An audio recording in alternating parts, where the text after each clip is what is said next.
The sun, high and generous, poured its gold upon a meadow lush and green. The day was a symphony of life. Bees hummed a drowsy tune.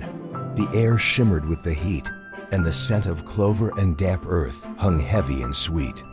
Yet the very richness of the light seemed almost oppressive, pressing down as though the sky itself were watching. From a crack in the granite bones of the hillside, a stream sprang forth, cold and clear as polished glass. It laughed and whispered as it danced over stones, its song bright but faintly mocking, as though it knew more than it told. To this stream, a little lamb had come, straying only a few paces from the safety of the flock. His coat was the color of fresh cream, his legs still unsteady, his heart still untested. Thirsty from the day's warmth, he knelt on his delicate forelegs at the edge of the water, his pink tongue lapping at the cool current. The taste was sharper than anything he knew, both sweet and icy, and for a moment he forgot the world, believing it to be only kindness. But kindness is not a universal law. From the shadows of the pines above, something darker stirred. A shape pulled free of the stillness, lean and silent. The wolf. His gray fur hung in matted clumps, his ribs jutted sharp as the prison bars of hunger, and his eyes yellow, glinting like fire caught in amber burned with cold calculation. He did not hear the bees or smell the clover. He saw only meat. Tender, foolish, alone. A low growl rumbled in his chest, like stones grinding deep beneath the earth. Yet he did not rush. Tyranny is not always teeth. It is theater. He descended with the grace of a shadow, each step soundless, as if the earth itself conspired to deliver him to his prey.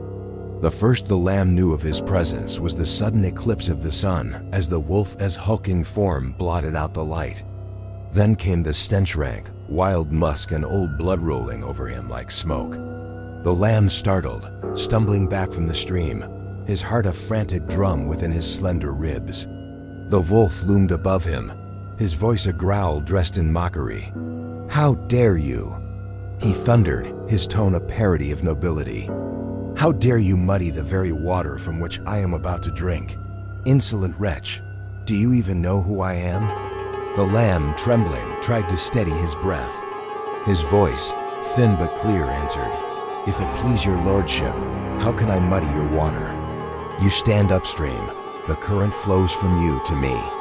I cannot trouble your drink." The wolf's ears twitched, his lips curling, the logic stung. Truth was always an inconvenience to appetite. He stepped closer, yellow fangs bared. "Contradicting me, are you, insolent pup? 6 months ago, you disturbed my noonday rest with your bleating. I remember it well." The lamb, trembling but bolder now, lifted his head.